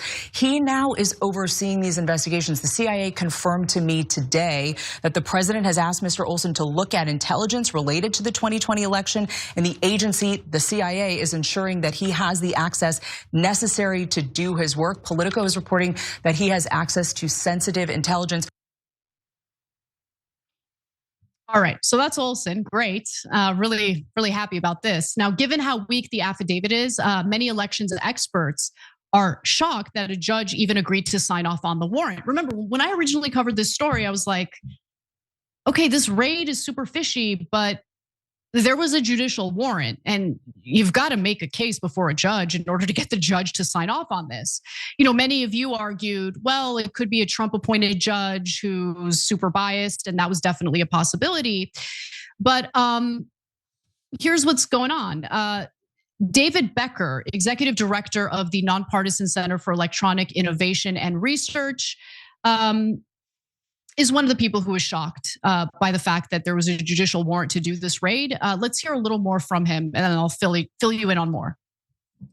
I'll be honest, when I knew this was coming out, I was expecting a lot more in here to justify the seizure of election records from an election more than 5 years ago. And it's pretty weak, I mean, to be perfectly honest. In this affidavit signed by an FBI agent justifying that they had probable cause to believe that there was evidence that related to the commission of a federal crime, they basically admitted there's no intent. Their own studies that they cited in there said there was no intent to do anything wrong, and intent is a necessary element of proving any federal crime.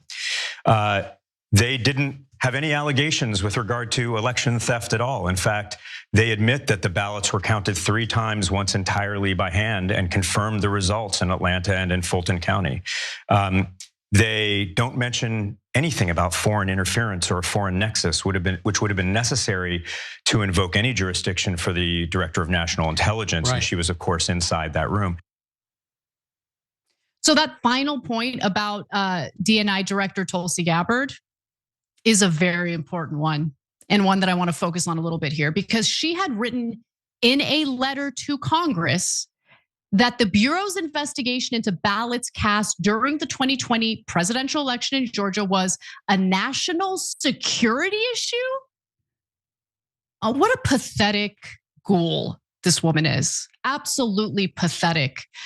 Absolutely. All the people who are like, she's peaceful. She doesn't want to go to war. She would never use national security as an excuse to engage in bad behavior, right?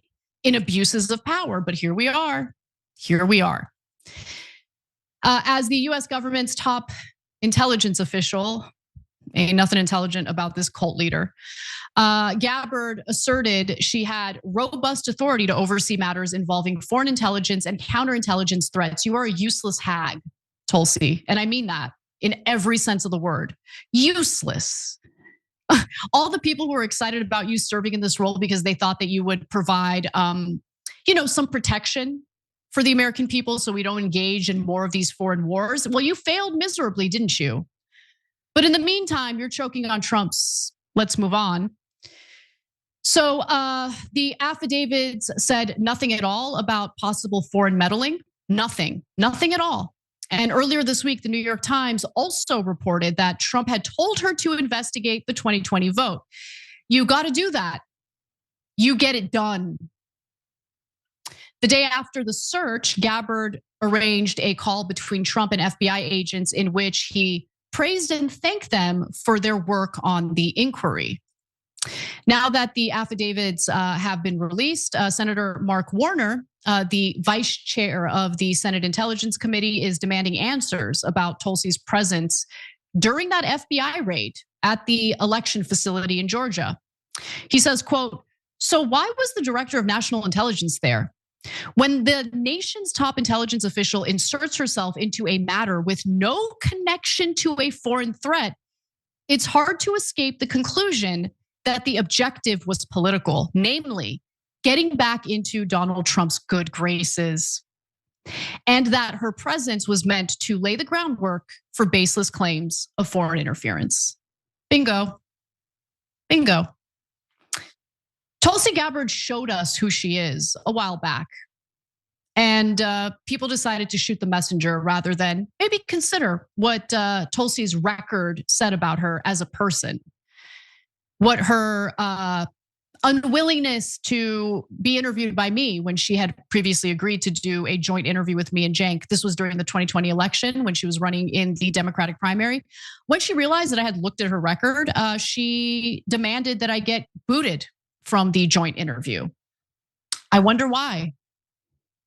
Seems like a scumbag like her had a lot to hide. But I just hope that next time I say something that goes against left-wing narrative, or any narrative for that matter, people just maybe consider that I'm acting in good faith. Maybe take a look at the sources I'm providing, the receipts I'm providing, and then make your decision. Because I'll tell you something, if I wanted to be a grifter, I wouldn't be here right now. I'd be making a lot more money. We got to take a break. We will be back for the last segment of the show. There was a point where I did want to throw hands, but I'm bigger than you. I know you are, but what am I?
Gross. Oh, I love it when you guys like give me a lead. Okay, so NorCal Girl, thank you for this lead.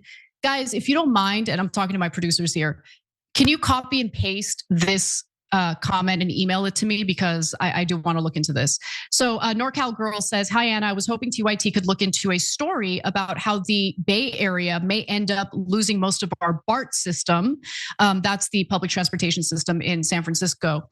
Unless we vote for a certain tax measure, it seems hella sus to me. Can't trust California leaders. Is the tax measure you're referring to the wealth tax, the one-time billionaire wealth tax?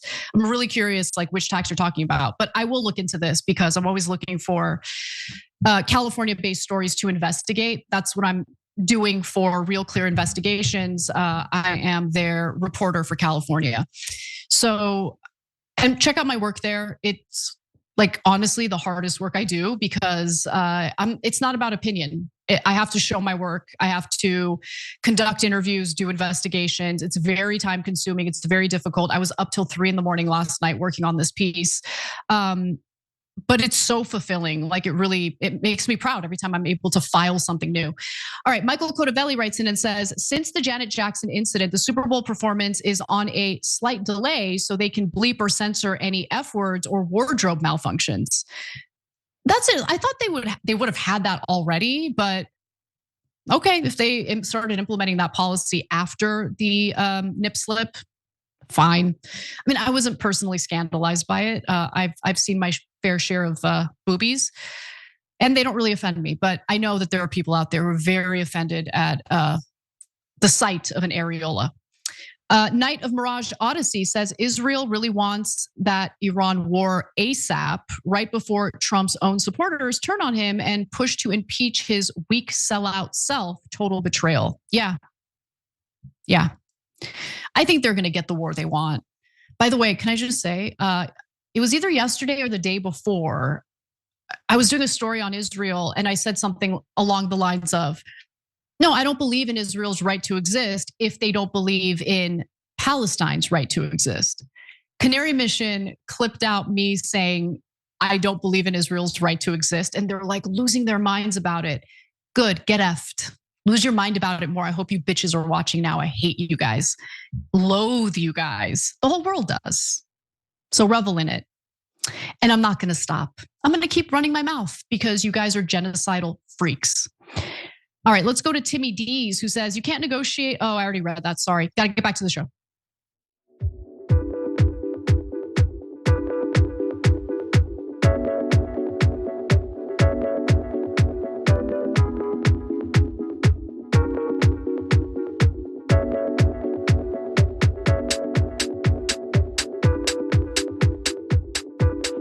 In liberty and guns, we trust. One of my favorite viewers writes in and says, I got tons of respect for Massey and Ro Khanna.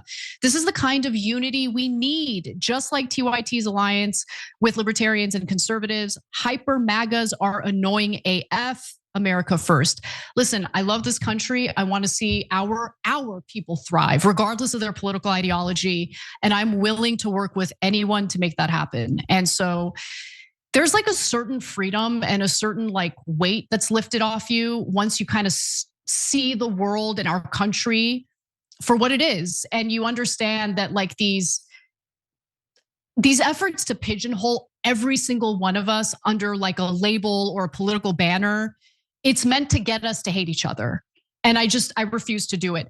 I know that I can be very vicious when it comes to people in positions of power. That includes Trump. You know, when Biden was in charge, when he was president, I was pretty vicious to him. Obviously for justifiable reasons, right? I explain my rationale for the commentary I provide. For me though, I try my best, even if I disagree with an average American, to lead from a place of empathy. Because when you really look at our political landscape and the options we have, I can't really blame anyone for voting for anything, okay? We're trying to make the best out of a pretty devastating situation. We have a real crisis of leadership in the US. So anyway, let's get to our final story. And remember, we will be having a members only bonus episode today where I will be discussing a new discovery of mine, a loathsome woman in the UK who goes by Lady Victoria Hervey. She had an exchange with Piers Morgan yesterday that I want to get into. So tyt.com/join to become a member so you can watch. For now, though, let's get into this. I'm popular and I've done well. I mean, I think we have the greatest economy actually ever in history. We broke 50 and we broke 7,000. They said I wouldn't do that for 4 years and I did it in 1 year. We have to get the word out, okay? That might be a stretch, but today the stock market is certainly liking what Trump is selling and prices are up after a January jobs report came in. Honestly, hotter than anyone expected because we've been seeing headline after headline about mass layoffs at places like Amazon, for instance. So what's going on here? Why is the January jobs report way better than expected? Well, let's get to the details. Other indexes, by the way, have stated that job growth is grinding to a halt. However, people's expectations were set even lower when Peter Navarro went on Fox Business. This was a video we showed you earlier, and set everyone's expectations to all-time lows. Here's what he had to say. The jobs report's going to come out tomorrow. Yeah. We have to revise our expectations down significantly for what a monthly job number should look like. When we were letting in 2 million illegal aliens, they're coming in.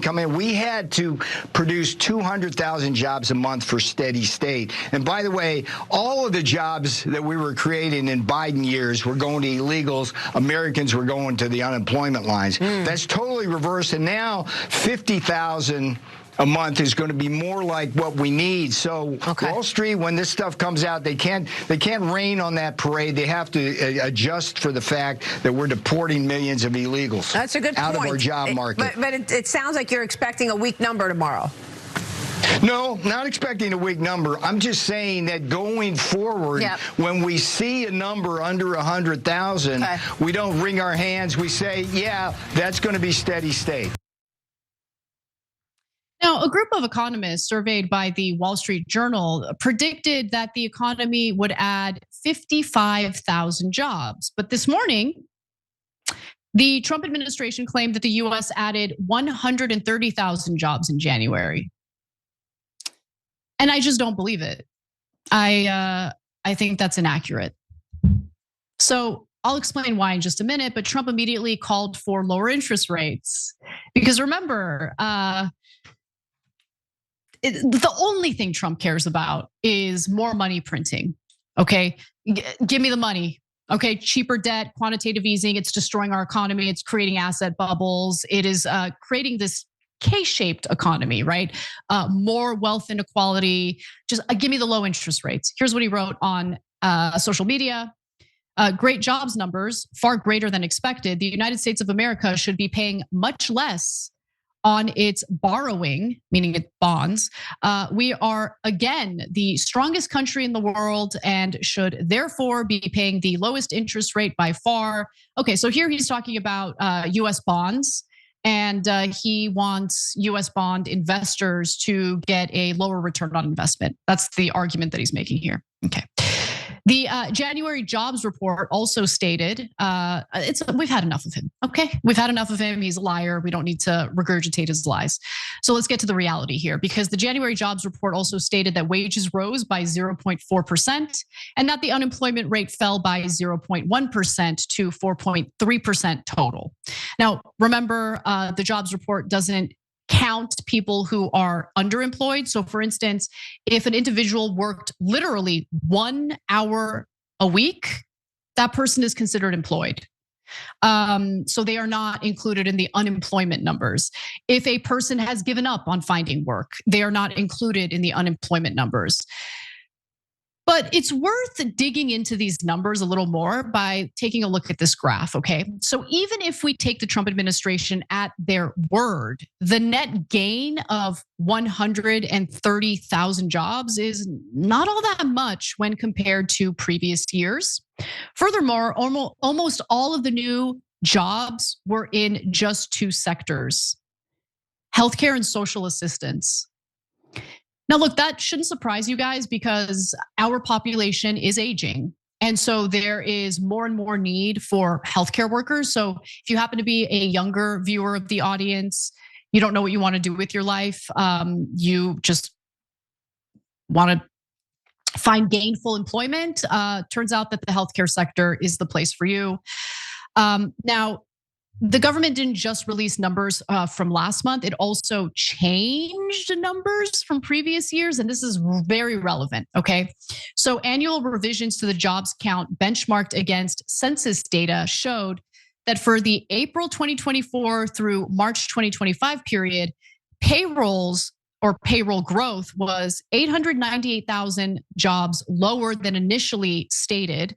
Moreover, November's previous estimate fell by 15,000 and December was off 1,000.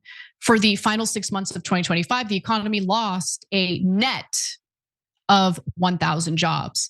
Now, look, I don't know. That could definitely be true because these revisions happen, right? So the Bureau of Labor Statistics puts out its jobs report, and then a month or two later, they revise the numbers because they have more data that will give you an accurate reading of what the job market looks like in the United States. Now, it's for that reason that I'm not very trusting of what the Bureau of Labor Statistics is reporting in regard to, unemployment in January. But then there's that added layer of Trump punishing people in his administration who don't carry out his wishes. So when the jobs numbers previously didn't look so great, Trump got really upset and he fired the head of BLS, Bureau of Labor Statistics. So who's to say that the individuals working at the Bureau of Labor Statistics right now aren't terrified that Trump might fire them and could be reporting inaccurate numbers? I just don't see. Now we're living in this age of we don't trust our institutions. I don't know what the truth is. I don't know what the jobs numbers actually look like. But one thing I know for sure is this report is likely to be revised, and Trump's self-interest, narcissism, and desire to retaliate against anyone who doesn't do his bidding leads me to distrust these numbers even more than usual. So in other words, the US government is admitting that it drastically miscalculated previous job numbers in previous jobs reports. And that's something you should keep in mind. But, and either that or they lied. Now, that's why economist Peter Schiff has posted this on social media.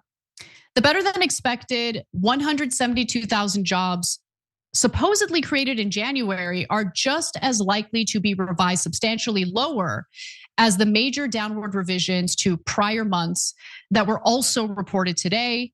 The government always overestimates job creation. And I think that's true. So I'm gonna take a quick pause here okay. So let me move on actually. So I'll reset for this next part. While the Trump administration is tooting their own horn over a better than expected jobs report, allegedly, there are some pretty dark issues ahead that we should be considering, especially overseas. So Heineken, the Dutch beer company, is about to fire 7% of its employees. Okay, so at least some of those layoffs are due to automation. Automation is real. People are losing their jobs as a result. So CEO Dolf van den Brink stated the following: "That's a very big part of our Evergreen 2030 strategy, with around 3,000 roles moving to our business services, where technology, digitization in general, and AI specifically will be an important part of ongoing productivity savings." So look, all of these companies are looking to get rid of the largest expense for their company, and that's labor. And they want to maximize profits by getting rid of human beings and replacing them with either robots, AI technology. That's what we're dealing with. So automation has, in fact, impacted American workers as well. So in the United States, AI contributed to nearly 55,000 layoffs in the US in 2015 alone. And that's according to December data from consulting firm Challenger, Gray and Christmas. And for the American workers who still have jobs, wages have stagnated, but they know that. In fact, if you look at the bigger picture, US wages have stagnated since the 1970s. There was a little bit of a bump in wages, during COVID, but things have reversed to a very dark place yet again. Meanwhile, the ultra rich are making out like bandits. There's no question about that. With mega corporations sitting real pretty. So let's take a look at this data. This is from the Commerce Department, which is headed by pal of Jeffrey Epstein, Howard Lutnick.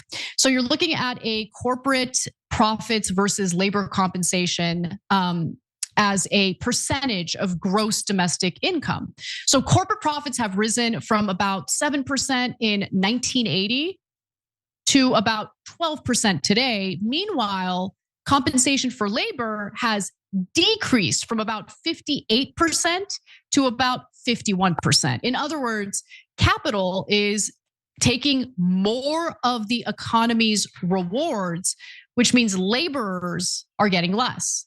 So since the 1980s, workers have lost power thanks to outsourcing, automation, and also, of course, the decline of labor unions. And so today, wages are increasing slightly, but they're nowhere near the pace of corporate profits. Obviously, the wage increases are not keeping up with inflation. And since the end of 2019, just before the pandemic, workers have basically just kept up. After inflation, average hourly wages are up 3%. For workers in aggregate, though, total compensation is up 8%. Meanwhile, profits have climbed 43%. And look, I think a big indicator of how much trouble our economy is in for ordinary Americans is credit card debt, because it just keeps breaking records, reaching new highs.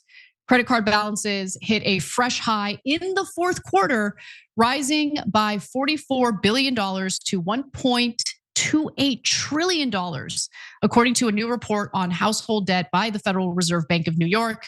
That's a 5.5% jump from a year earlier. Roughly 60% of credit card users carry a balance from 1 month to the next, according to the New York Fed. So yeah, most Americans who have credit card debt are not paying off their credit cards every month, which means that they are being charged an outrageous amount in interest. Outrageous. And despite Trump saying that he wanted to do something about usury and the fact that these credit card rates are too high and should be capped, it's unlikely that anything will be done about that because Congress isn't interested. Our congressional leaders, our representatives and senators are all bought by financial services industry lobbyists, credit card companies, banks, Wall Street, you name it. And if you pay close attention, you'll notice that these moneyed interests bribe both sides of the political aisle equally. So spare me the lip service when it comes to capping credit card rates or anything like that. I mean, Trump went from, I want to make housing affordable to, I want the value of housing to go up, meaning the price of housing, I want it to go up. So look, these people aren't serious. They don't really care about us. I think it's about time that we all accepted that. Democrat, Republican, who gives a damn what you consider yourself? Our lawmakers do not represent us. We are supposed to be the people who decide who our public servants are, and they're not serving us. So I think it's time to unite and get rid of them. Bonus episode is next, tyt.com/join to become a member and watch. Everyone else, have a good night. See you tomorrow.